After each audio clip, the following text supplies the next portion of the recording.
Good evening, everyone. Welcome to the Massachusetts Historical Society. I'm Catherine Allgore, and I'm the president here at the Society. I hope you are enjoying our public programs. There's a lot to do at the Society. If you go, we're closed now, of course, but if you go on our website, which is masshist.org, you can catch up on our past public programs. You can even watch our gala with John Meacham and Emily Rooney, and you don't even have to dress up. We did that for you. We also have ways that you can encounter our collections, whether as a teacher, we have lesson plans. We also have something called Object of the Month, which, as you can imagine, is always something very weird and wonderful. We also have a set of blogs. We have a new blog every week or two, and these are short written pieces penned by our erudite and talented staff. And it's about our collections, about the stories and the people you can find there. And there's lots more. So I encourage you to go to masshist.org and explore. Oh, and of course, you can also sign up for a membership. And that really is the best thing of all because you become a member of the family. But let's get started tonight. Gavin, take it away. Thank you, Catherine. Good evening to everyone, and thank you for joining us for our program today. My name is Gavin Cleespies, and I'm the Director of Programs, Exhibitions, and Community Partnerships for the Massachusetts Historical Society. I'd like to welcome all of you to our virtual program.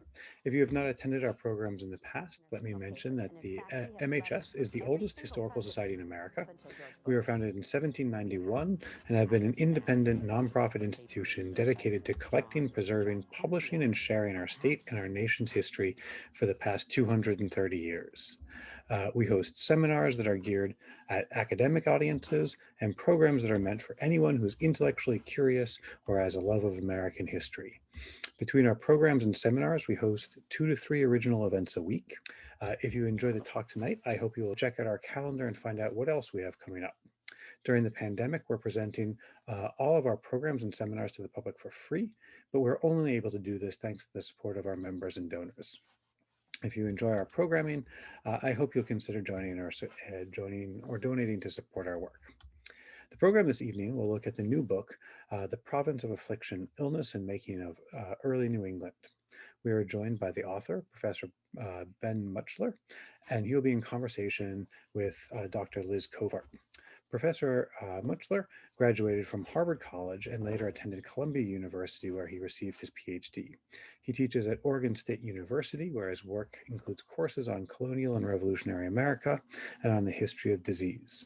He will be in conversation with Dr. Covart from the Omohundro Institute of Early American History and the podcast Ben Franklin's World.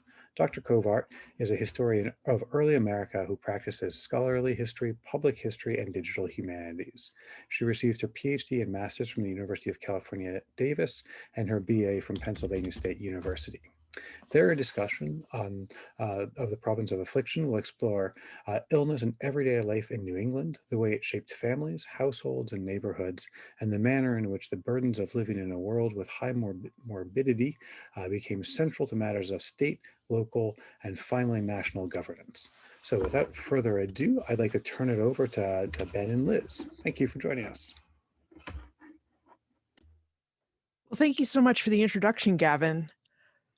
Ben, The Province of Affliction is like a book that was written for our time, even though it takes place in what scholars call the long 18th century, so about 1619 to 1820. Could you talk about the different the different diseases and illnesses that early Americans would have faced during the long 18th century? I mean, what was the disease landscape that early Americans had to kind of brace for? Thanks, Liz. And very nice to be in conversation with you and back at MHS. I'm so delighted to see these kinds of programs having a kind of rich audience with them. And it's wonderful to be here. I focus mostly on New England, and many of the kinds of things in New England are there elsewhere in the colonies. The first thing, and maybe not a surprising one, and you open with us thinking about this, of course, we're in the middle of COVID. They too, in New England, had substantial numbers of epidemics that swept through the land. at intervals. And these would be some things that we'd recognize today, the names like smallpox and measles, but other kinds of things that would sound distant to us, something like throat distemper, which historians think was probably diphtheria, although possibly scarlet fever as well. And they wouldn't be there every day. That is, it wouldn't be something that you'd be raised with and it would be endemic disease, but rather would be epidemic. It would come through at these intervals. So, for example, in Boston, um, smallpox swept through in the 18th century in 1702 and 21, 1730, 52, 64, 1776, and so on. The throat distemper actually reached out much wider throughout the countryside. It really affected rural New England in the 1730s and had a devastating kind of effect where in many towns, up to a sixth of the people would die, the vast majority of them under age 20.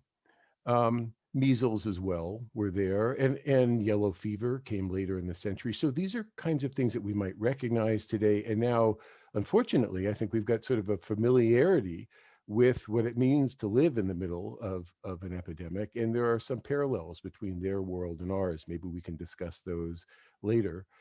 For my purposes, in looking at these, the records of everyday life, there's intense concern about these epidemics, a kind of charting of them. If you were to read letters and diaries or newspapers or even legislative records, keeping their eye on emerging epidemics, trying to see, will they grow and where are they? They don't affect everybody at all times. You can have a raging epidemic in Boston and, 30 miles to the west, nothing's happening whatsoever vis-a-vis something like smallpox. And yet there's always a concern about that and an alliance with devastation and death. There's also a widespread scale of childhood diseases, and maybe about half of the deaths from this period in the 18th century can be attributed to children under age 11. So it's quite substantial for us if we think about it. There's a lot of other kinds of ways of calculating childhood mortality, one infant death for every 24 births, and so forth and so on. But again, another substantial thing that we would encounter. And what would those diseases be? Well, certainly epidemics themselves, children who hadn't been exposed to these microbes and encountering them and then dying. But also other kinds of things, worms, for example, and rickets, a whole range of things that befall children. And then, of course, there's other sorts of things that trouble children as well, accidents of various sorts, scaldings, falling into fires, and all this kind of thing. So we would have an intense kind of interest in children and their diseases, and more broadly, the kinds of afflictions that would befall them. Then there's intestinal diseases. And we won't go on and on with this forever in answer to your question, but just to give you a range of them, there'd be something like dysentery, which could sometimes reach epidemic form and sometimes be considered a camp fever coming from the many campaigns that are part of this era, the fighting for empire that in New England especially is part of, but also colic and terms that we've lost today, the bloody flux, for example, the gripping of the guts, these kinds of visceral, palpable kinds of things that as you read them, you have some sense of what they might mean. And then there's chronic ails as well. Consumption, for example. Later, this morphs into what we consider to be tuberculosis, rheumatism, cancers. Cancer itself is a term that was varied and didn't mean cancer necessarily in the way that we talk about it, but growths and ulcers and so forth. Asthma, congestive heart failure, which would be considered dropsy at the time. What's interested me about all of this is less a retro-diagnosis, that is to try to figure out, well, what really was it, given our modern sort of way of conceiving of disease? What was it they were really suffering from? And rather to sort of work with the language that they use themselves. And one could approach that and do this in terms of the history of healing and medicine, and there's a rich history of that. Or the history of mortality and a rich history of that. But what interested me was the social implications of this language. That is, if you pay attention to what they're saying, they're often not telling you really any particular disease that you can trace, what do they say? They're unwell, they're sick, they're exceedingly dangerously sick, this kind of thing. They have various kinds of pains that they're describing.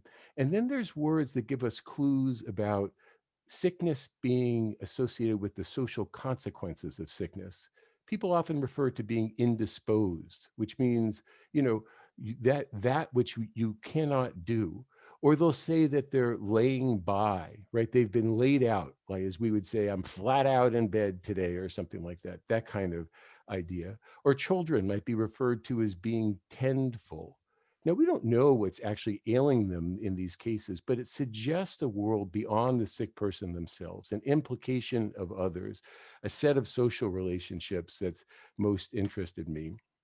And in New England, which is considered one of the healthiest areas in the Western world, it's this kind of combination of people continuously registering being unwell in various ways, sometimes spectacularly so in epidemics, sometimes in a much more quieted, muted way in their various ways of relaying their accounts of everyday life. It's that world in conjunction with the world just going on as usual, world of work and muscle and motion. And I wanted to see what was the ways in which this world of illness, as it's mentioned so often in the sources of everyday life, how did that confront this other world, the world of health? Movement, doing what you're supposed to be doing, and then you're ill. And what happens? That's a world of absence and excuse and people dropping out and people needing to improvise and fill in for tasks that are done shabbily or left undone altogether. And so that becomes sort of the brunt of the book and what I'm interested there. Well, I guess we can take from that that early America was a place full of diseases, diseases we don't even hear about anymore today, which I think I'm thankful for. I don't want a case of the bloody flux personally. I'd like to go back and dig into something that you said, which is that one of your interests in writing and researching the province of affliction is how illness affected the structures of community and family life. And that is something that you do stress in your book. So could you tell us a bit about what family and town life was like in colonial New England, and, what kind of stresses, an ill family member or ill person in your community might place on a family or a town? Yeah, thanks.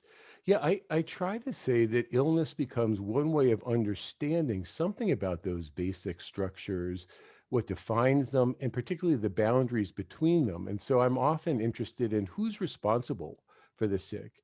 Is it the family or the household? And we could talk just in a minute about the difference between the two. Is it the town itself or the province and later the state or even the federal government? And in each case, sickness asks questions that there aren't ready answers for about how it can be accommodated. But much of this, as you say, is happening at the level of family and household. Now, the reason I keep sort of trying to mention both terms is they're confusing in early New England and elsewhere. That is, a household might be thought of as all the persons living within one roof, and maybe they're laboring together productively. Maybe they have different kinds of projects. Sometimes they can even be folks that are relative strangers to one another. And then we think of family, perhaps most simplistically, although there's lots of wrinkles with this in early New England, as a family of origin, let's say. And the reason that it's confusing in New England is that New Englanders try to raise up their own labor force, and they have many children, and hopefully those children will help with the project of family, and particularly this notion of competency, achieving a middling level of subsistence that might be had by the family and then perpetuated across space and through time, this kind of thing. Part of that strategy means as you have children, that you may farm them out elsewhere. You're going to send them to get special training in another household. Maybe they'll be called because there's your neighbor is having trouble. And so you'll send an elder daughter over, even to help with something like healthcare, or to labor in somebody else's fields with an older son and this sort of thing. And so what happens is we get these households that have some family of origin members, but also a range of others. And so to disentangle one from the other can be difficult. And in some cases, people have even said, really, what is within the house is a kind of family, that eventually, as people live together long enough, that sort of could be considered a family unit.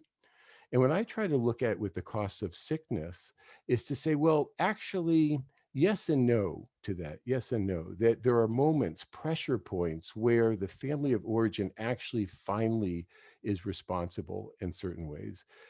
Partly I try to do this just looking at a life cycle of a family. And you'd say, what typically would you go through? Well, you're a young couple and you have children. Well, right away, they start to go through some of these childhood diseases that we've mentioned.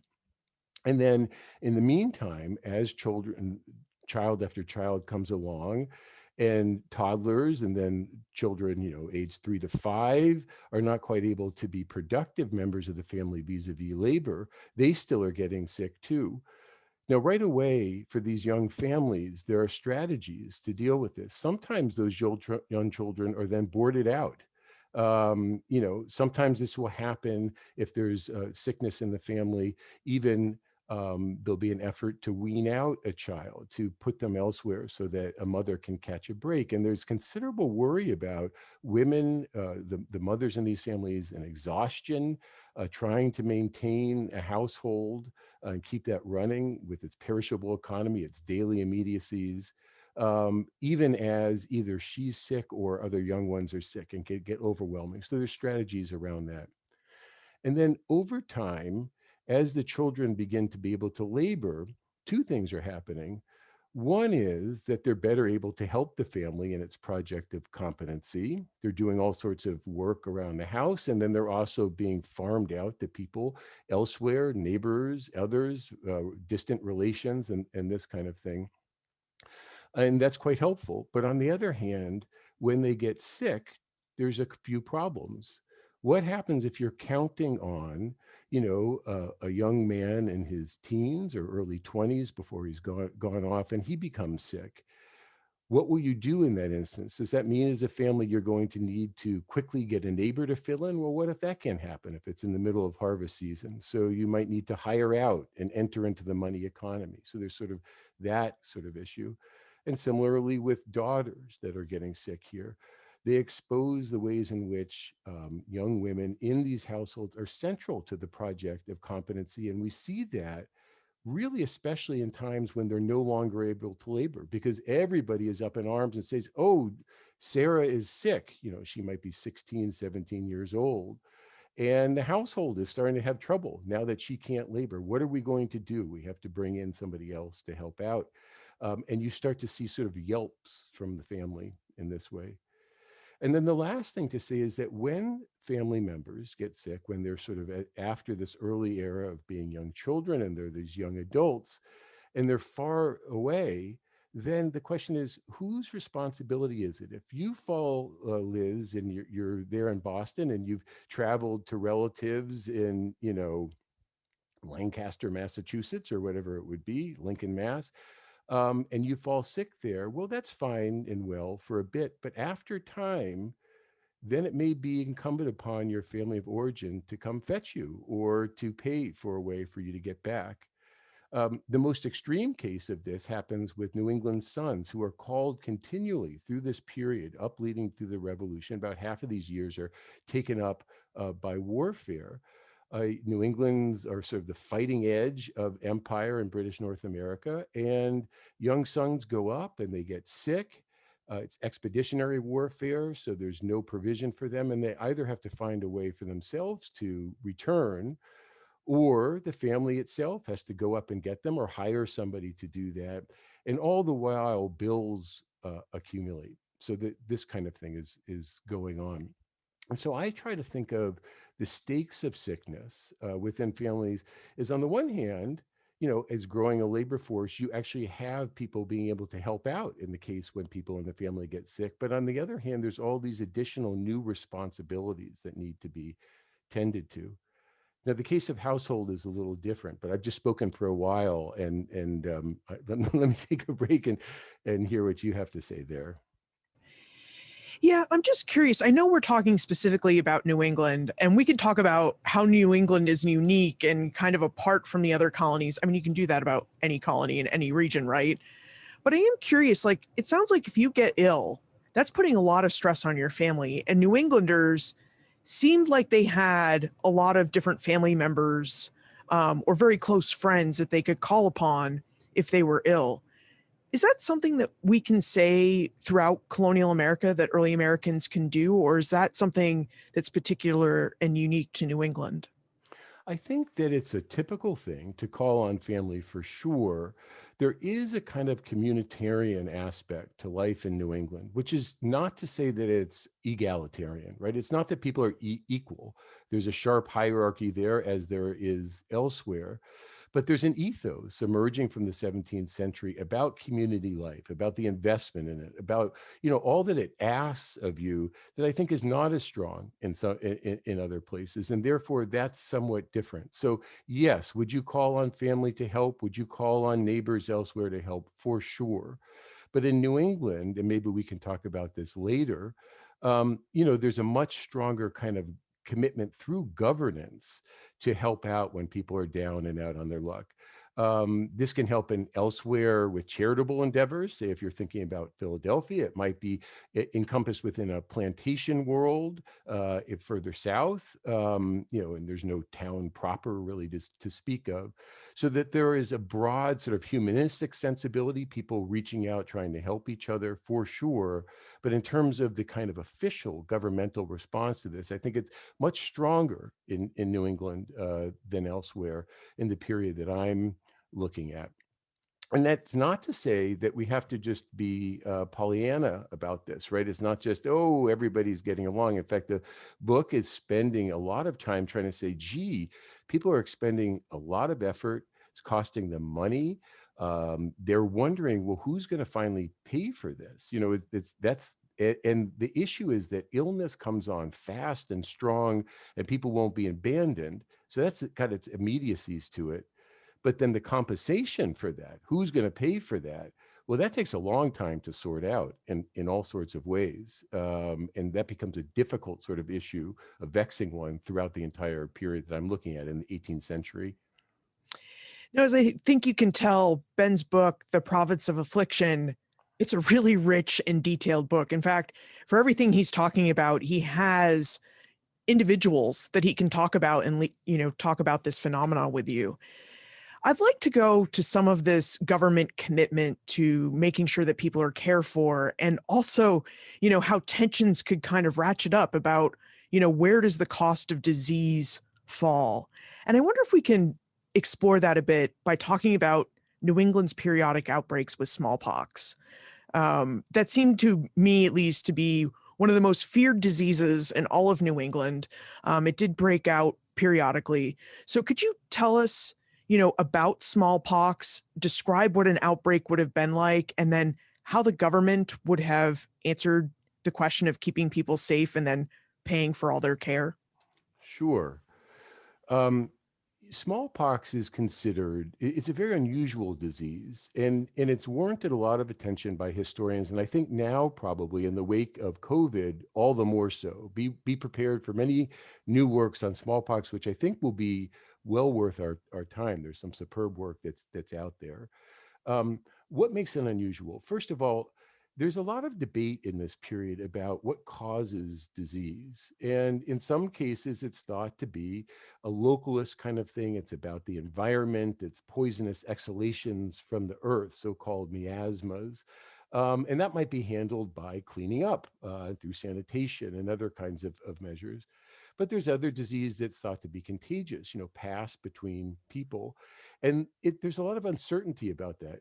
There's no uncertainty about this with smallpox. I mean, above and beyond everything else, that's really something for a long period of time that people thought could spread from one to another. And therefore, it evokes a particular kind of public response. So that's one issue with it. The other issue is that it's terrifying. And it's terrifying in part because its case fatality rate is so strong, maybe 10 to 30% of people. It tends to kill younger people and older people more. It's a U curve in its mortality rate. But it's something that you absolutely don't want to mess around with. We think about COVID today and what case fatality rates are, and save for those with underlying conditions and the elderly, sort of 70s and 80s and above, we're not talking about anything remotely in this kind of case fatality rate when we're thinking about smallpox. It's much higher, in other words. And then finally, smallpox itself starts off innocuously enough. It might be a fever, a headache, backache, and this kind of thing. And then after the fever, it turns, there is small pustules that grow on the body. They get larger and larger, and eventually they may even consume the person such that it's difficult to recognize them. This is especially true in its confluent form, where the pustules will break and then the scabbing will happen. And you'll hear comments of people at the time talking about those with smallpox, um, often derisively, as almost as if they're beasts. They're no longer quite human. So in addition to just the devastation from that they may die from it, it's the idea of disfiguration. It's the idea of that transformation during that time. So um, between all of those things, smallpox is an unusual disease, and it provokes very strong sorts of public health regulations. And these are part and parcel of this, what we were talking about earlier with New England. New England, starting in the 17th century, is trying to bring into being public health measures that are going to be stringent, to enforce things in England that have been sort of more lax. And this is again part of the New England experiment, right? That they will be the place that people can look to if they get things right in all manner of issues, including public health. They were familiar with plague, the early settlers. By the 18th century, there's a well-developed set of public health regulations that have come into being, and they concern both quarantining ships. There are 2 islands outside of Boston that are established, Spectacle Island and Rainsford Island, where ships would need to dock, and then their contents inspected, and they would need to stay there for a while and then have things cleaned and so forth before they could come in. And then there are regulations about persons wandering around the landscape. And when there's a rumor that smallpox is afoot, if there's any kind of concern about this, things snap into place. What are they? Well, towns might establish fences around their boundaries and make people go through and be inspected, maybe smoked, and so that they have to be cleansed and have their goods cleansed. This sort of thing is there. So there's that sort of discipline.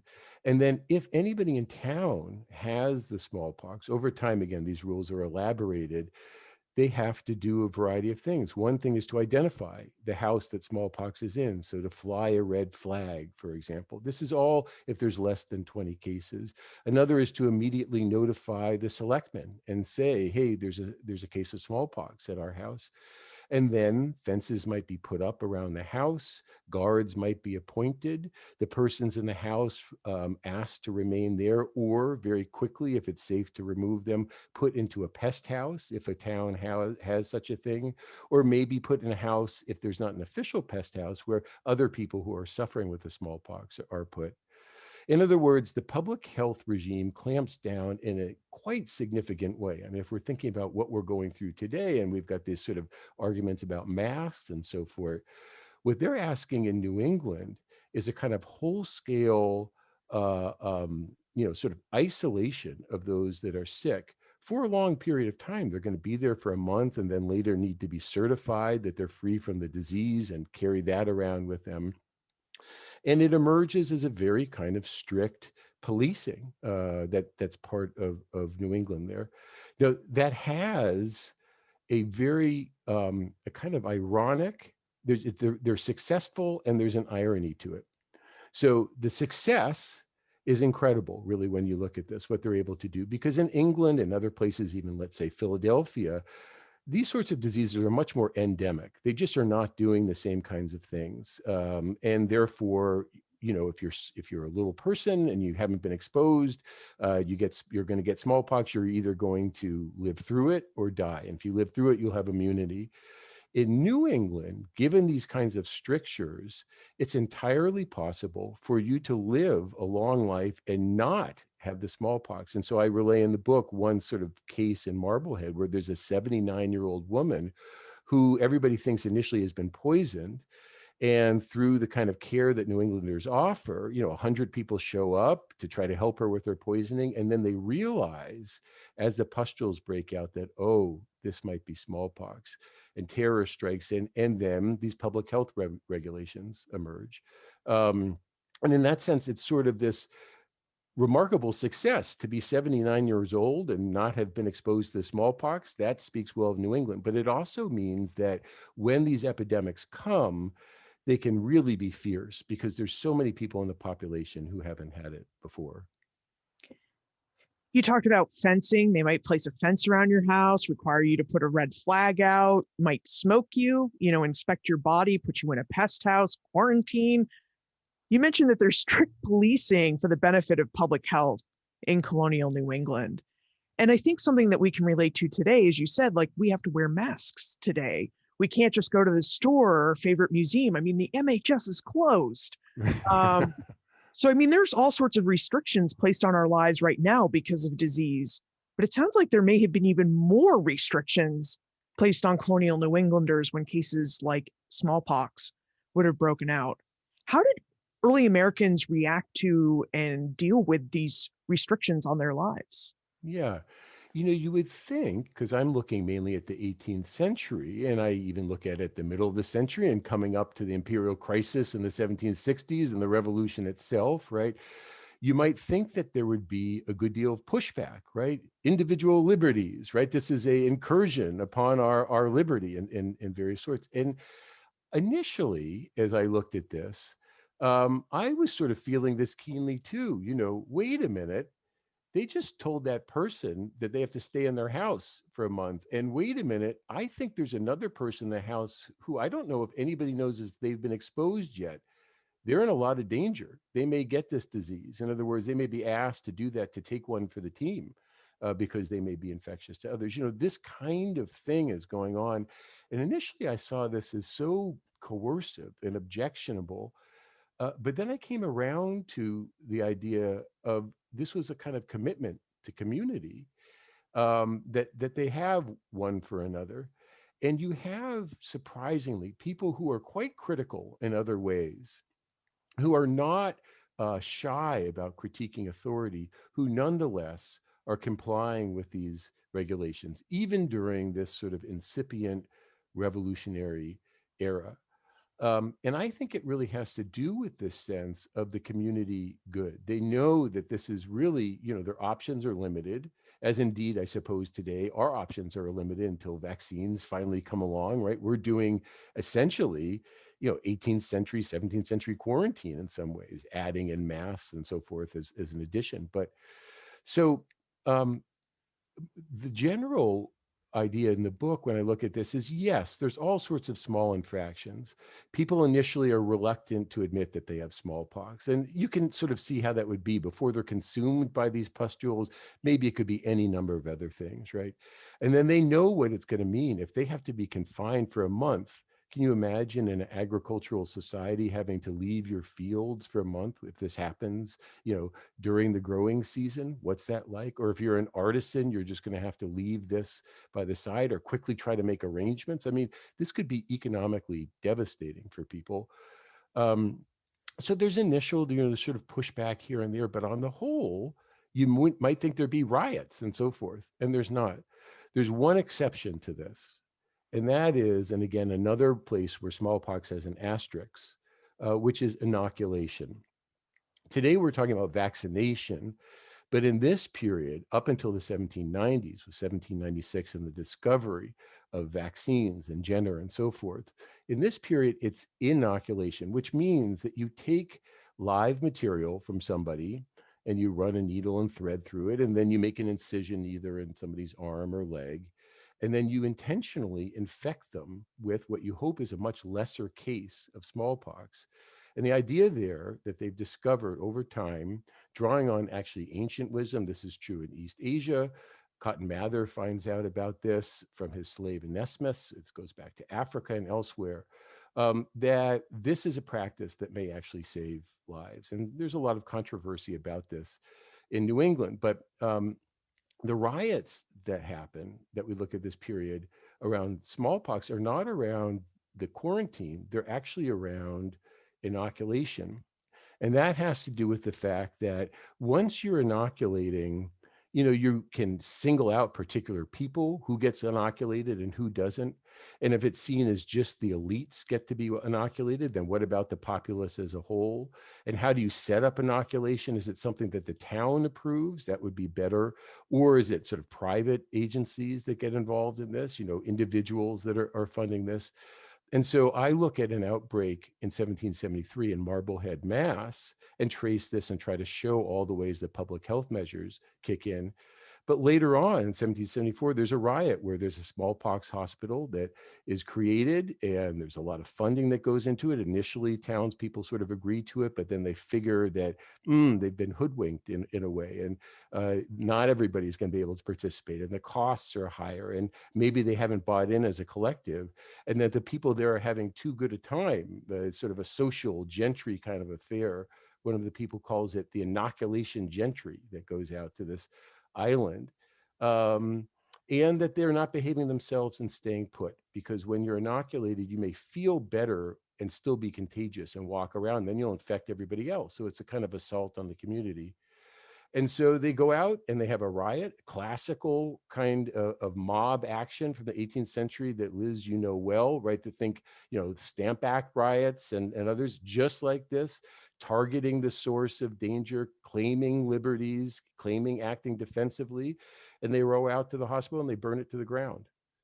And so we do have resistance, but it seems to be resistance in the name of defending community, which I think is part of the larger theme here. There's a nice article about all of this by Andrew Wehrman, that particular riot. But I see it as part of this larger constellation of adhering to community dictates because it's in the service, finally, of community, of what I owe you, even in an egalitarian world. That's just what it means to be part of community. Now, I'd like to ask you one more question about community before we turn everything over to question and answer. I want to make sure that we have lots of time for people to ask questions. And I ask you this question knowing that you spend the entire book talking about it. So I'm just going to ask you for an overview.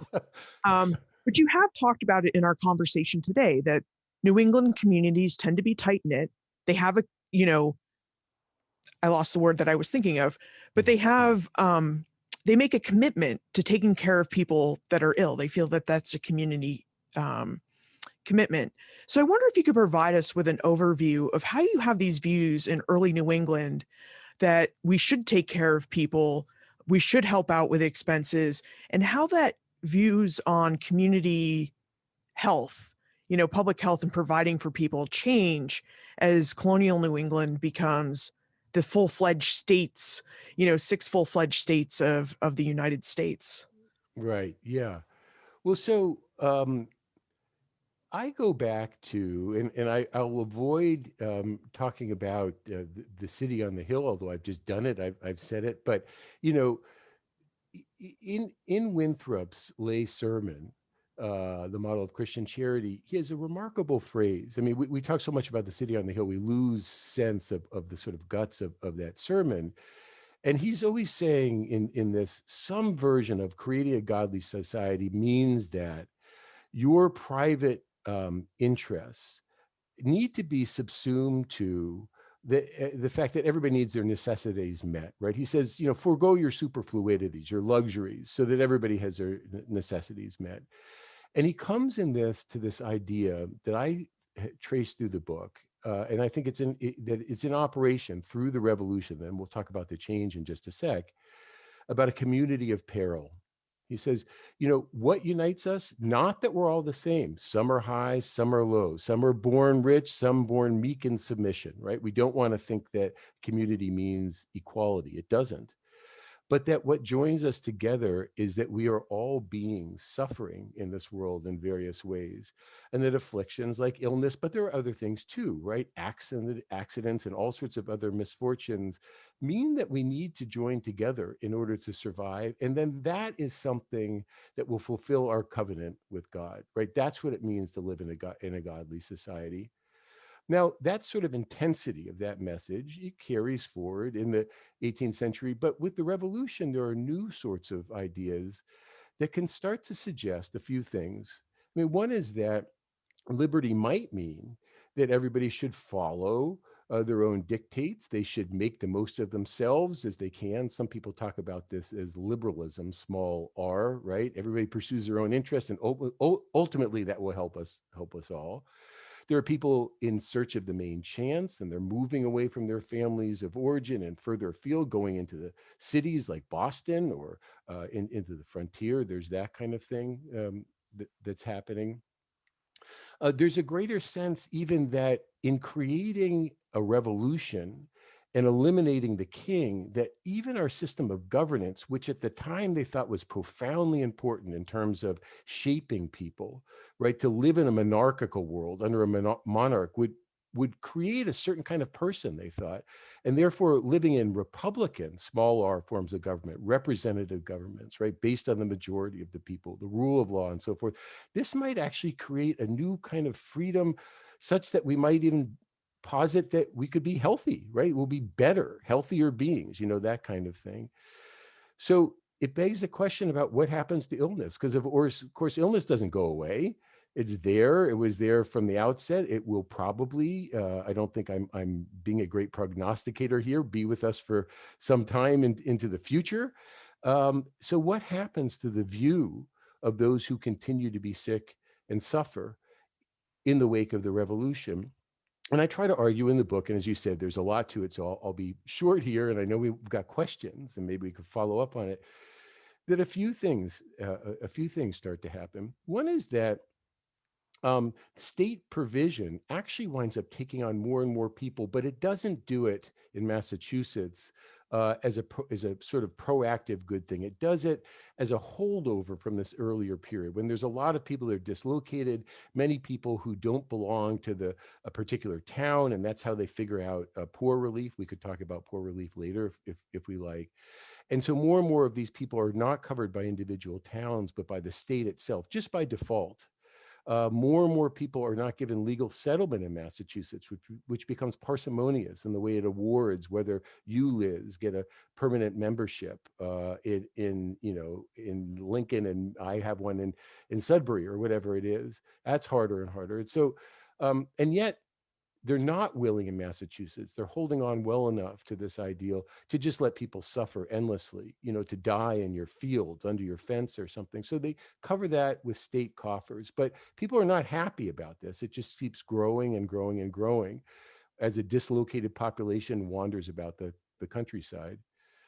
Stepping into this, then looking at that care, which increasingly becomes spare and sort of more draconian, are charities that develops in post-revolutionary New England. And they say, here's how we should handle sickness. It's through the associational state. It's through people gathering together, maybe given sort of a blessing from the legislature, but to do something for the public good. And we have finally the rise of medical charities like the Boston Dispensary in the 1790s, and then finally Massachusetts General Hospital, which opens its doors in 1821.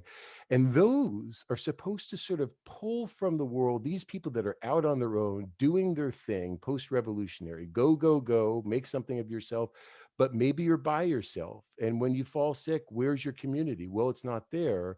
Should you be sick and die and suffer? And these charities say, no, we can pluck you out of that misery if you're a good person. We can help you if you're this particular kind of person.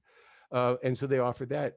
But then, of course, most people can't be in these charities, and many people continue to be impoverished, and they wind up in a different kind of system of care, this care within the almshouse, which, even though there's always great promise for the almshouse and then workhouses too, wind up really being something that gives great clinical experience for physicians who see all sorts of sick people there, but it's not something that you want to wind up in, So that's a kind of whiz bang quick answer to what you're saying. It's true. Ben has a lot of facts and a lot of different really good stories in the Province of Affliction, and we haven't even really scratched the surface in our conversation, even though I feel like we've covered a lot. But now I've asked enough questions, and we'd like to hear from you. So if you're new to this, there's a Q&A function down at the bottom of your screen. Just click it, make sure you add your question, and hopefully we'll have a chance to get to it. So I'm going to start with a question from AJ. He notes that he has read a lot about how Cotton Mather and a local doctor tried to encourage the practice of inoculation against smallpox, and that he met with a lot of resistance from the population of Boston and the doctors of Boston, that they were really kind of afraid that inoculating people would really cause a smallpox outbreak. He finds that this is similar to people being afraid of being vaccinated for COVID-19, and he wonders if you could just comment on this. Haha. Well, thank you for the question. This controversy in 1721 is a venerable one in the history of medicine. Lots of writing on this. And part of it is that there's wonderful sorts of reversals. If we come to it and just sort of have an intuition, you might think that the religious folks would be against inoculation and the medical folks would be for it, because ultimately inoculation becomes sort of a cutting edge way, so to speak, to deal with smallpox. But in fact, it's Cotton Mather, as the questioner says, who learns from his enslaved person, Onesimus, about this and champions it. Mather has an earlier loss in his family. He's also a very learned person and a cosmopolitan person, although he doesn't leave New England. You know, his sense of the world is quite expansive. And, you know, the argument is at the time for people against this, they'd say, well, isn't that contravening the will of God to intentionally infect yourself with sickness? There's that kind of argument. There's another argument about, you know, will it be efficacious? Will people die? And so they're sort of collecting data around this. And then there's a question of the physicians that are opposing this that also, you know, feel like Mather and others have arrogated to themselves medical privilege. I mean, shouldn't this really be something that physicians are talking about? How is it that this prominent divine has claimed this unto himself? And so it becomes quite a major debate. Cotton Mather's house gets firebombed. You know, it's really stunning. Over time, data is collected. It looks like the inoculated actually die at far lesser rates, maybe about 2%.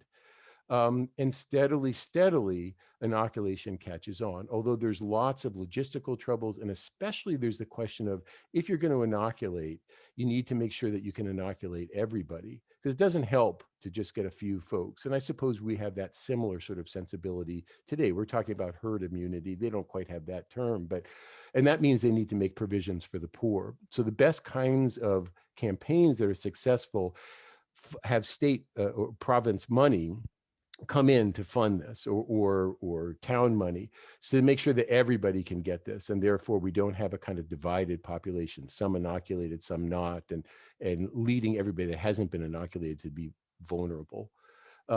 In terms of vaccines, I suppose there are similar sorts of resonances today, although there's such a stretch of time between then and now. And vaccines themselves are a little different in that we're not talking about actually infecting yourself with the disease, but rather something else. In this case, I mean, I'm no expert on this, but the RNA sort of building of the spike protein and so forth, it's going to help your body develop antibodies, this kind of thing. I do think that there might be just one last thing on this to gesture towards, that's a commonality and a kind of difficult one, but one that's worth confronting, even as I know that there's sort of the vaccine debate is quite heated. That is that there was, even at the time, experimentation on people, sort of and sometimes those that were considered at the time the poorer sort, that's a word they use, the lesser sort. There's a way in which, I guess I'm trying to say that be careful in some ways as we're looking at vaccines. There are reasons that people historically, especially populations of color, have had over time vaccinations be part of sort of scientific experiment on them, that would be perfectly reasonable to look at that and be cautious, and you can even go back to the way that smallpox is treated in 1721, for example, where free blacks are made to clean the streets after the outbreak, which is a dangerous thing to do because they thought that smallpox might adhere in materials like that. And so those sorts of differences that we see, maybe that's a bridge way of thinking about this, a way for each side to understand concerns of the other. But I'm no expert on vaccines today. Now, Diane notes that, she has a question about whether foreigners were supported in the same way as citizens in this period with regards to their health needs. So were foreigners automatically blamed for bringing disease into their communities during this period? And I think, would their new communities here in Massachusetts and New England generally have supported them when they were sick? Yeah, this is a great question and something that I've sort of left out of the prior. So I'm really glad to have you ask. That is, I talk all about community and investment and so forth, but part of the building of community is through exclusion, right? That New England, they're hierarchical, so they're not egalitarian. They're also somewhat insular in a way. And that's part of the way that they can care for those that properly belong to those communities. And so for foreigners, yes, it becomes difficult in New England. In the wake of the revolution, there's legal disabilities facing foreigners that are who are not allowed to buy land, for example, and land is a major way of acquiring ownership in a town and therefore getting the protection of the town through its poor law taxes and support if you fall ill. And it's one reason why in Massachusetts, this program that starts off just handling the province poor prior to the revolution, sort of episodic, catastrophic outbreaks that people don't have a place they belong in, the province will care for them, to a much more routinized way within the state pauper program of caring for the poor. And among them are foreign-born, people that cannot establish a town that will have them, and the laws are making it harder and harder for them to belong. And so they get cared through the state pauper program, which eventually, as I say, becomes emblematic of kind of poor care, care that you don't want. You'd much rather have some other way of being cared for, even though it is offering something. So yes, for outsiders of all sorts, including foreigners, there's a problem with that. And then yes, in any kind of epidemic, I think then and now, a very common, a trope is a search for who is to blame, and often looking at outsiders, Native Americans in the case of in smallpox initially, in 17th century kinds of world, the British, during the war. And in fact, there's some evidence of some efforts around biowarfare. But again and again and again, this sort of thing, and it comes really into play strongly in the 19th century with very strong quarantine laws that are thinking heavily about foreign influence in the creation of disease. So I think the questioner is spot on about this. Now, Ian notes that early Puritans and Pilgrims gave thanks to God when plagues wiped out indigenous villages. And she notes that early New Englanders considered this evidence of divine providence. She wonders, did these early New Englanders see any connection between their own plagues and divine judgment? And this ties in with a question that Timothy had, which is, what role did churches and religion play in the community response to smallpox and epidemics? Yeah, let's see.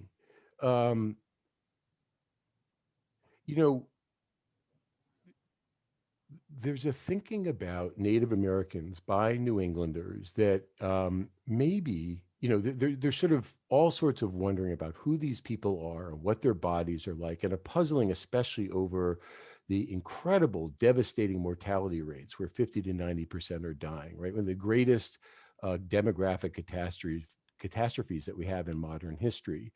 And some, as the questioner says, and I'm sorry, I'm forgetting the names as soon as you're mentioning them, Liz, but my apologies to you as the questioner. But, puzzling over this. Is this sent from on high? Is this God's will? And certainly that can be a refrain during this time. That's certainly true.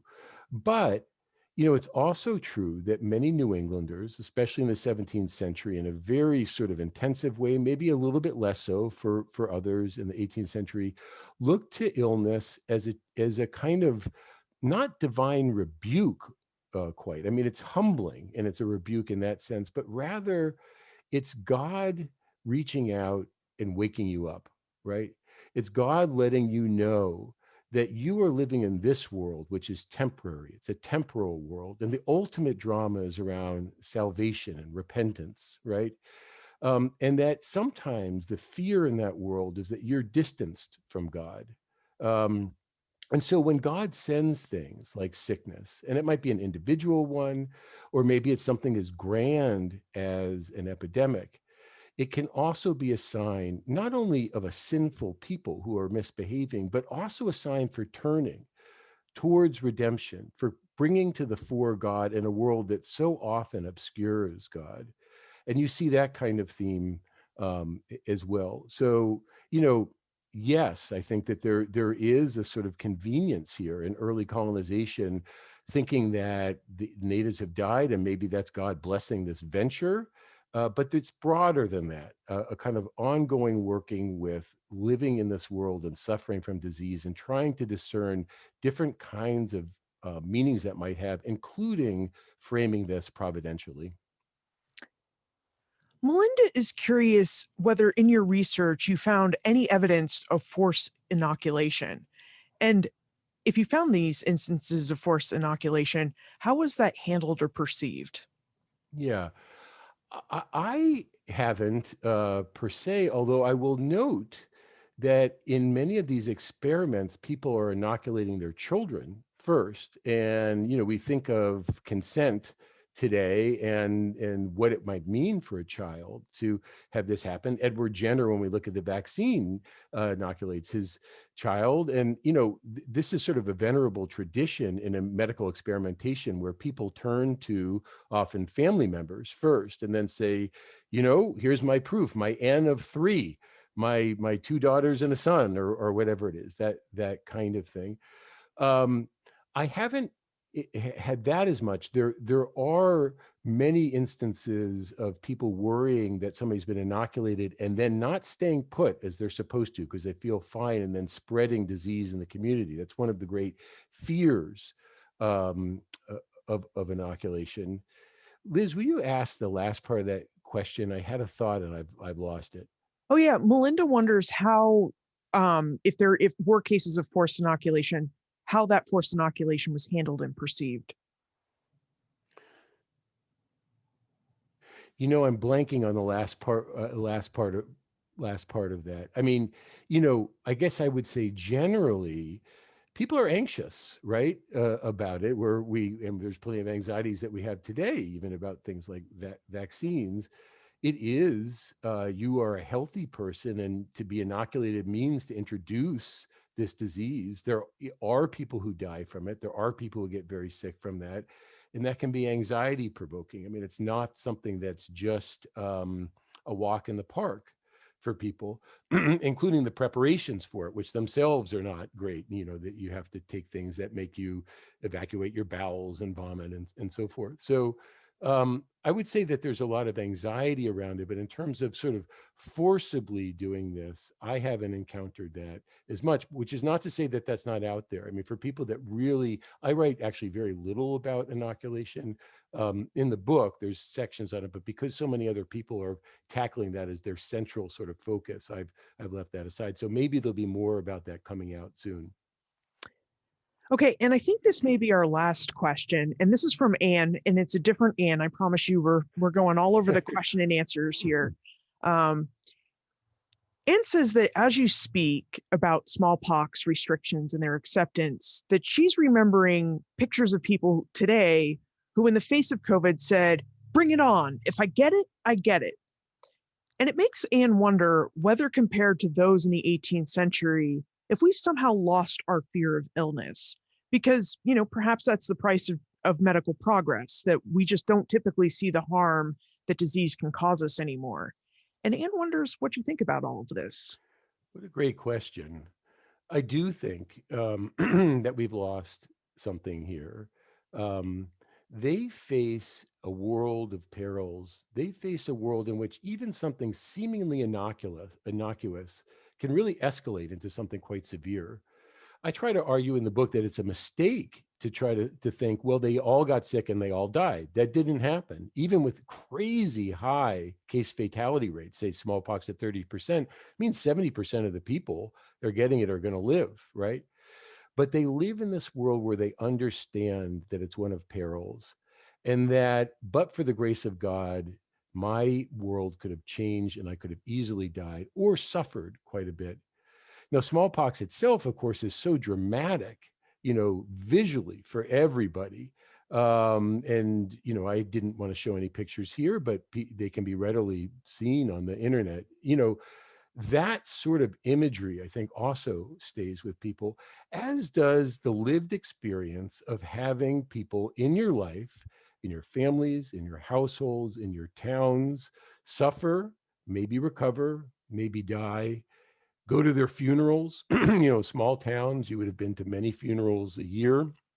That creates a kind of humility in their world. And so they see this and they tackle it head on. They talk about it. There's no sort of obscuring that in their world. And I think that's something they have to offer us. It's not as if I'm saying that everything from this world we should replicate. I certainly don't think that at all. But that sort of forthright way of dealing with what continue to be intractable problems, to try to find solutions for them, however imperfect they might be, even sometimes they're cruel kinds of solutions. There's something really admirable about that. And I think that that's something that we've lost. And going back to what the questioner is saying, this sort of cavalier attitude, if I get it, we've become distant from the idea, kind of seemingly impervious to the play of disease. And I think that is something that ultimately is illusory. That's really not a long-term strategy for us, and that we have something to learn from this earlier world, which did not really have that ideal, particularly for the period that I'm looking at. Great. Well, thank you both for a really great conversation. This was quite fascinating. And I really appreciate you both making time to be with us and to share all of this. I'd like to thank everyone for attending. And I would also like to point out that we do have a discount. If you're interested in learning more, there's a 20% discount on the book from the University of Chicago Press. And there's a code Ben20 that you can use at checkout, and that will get you your discount.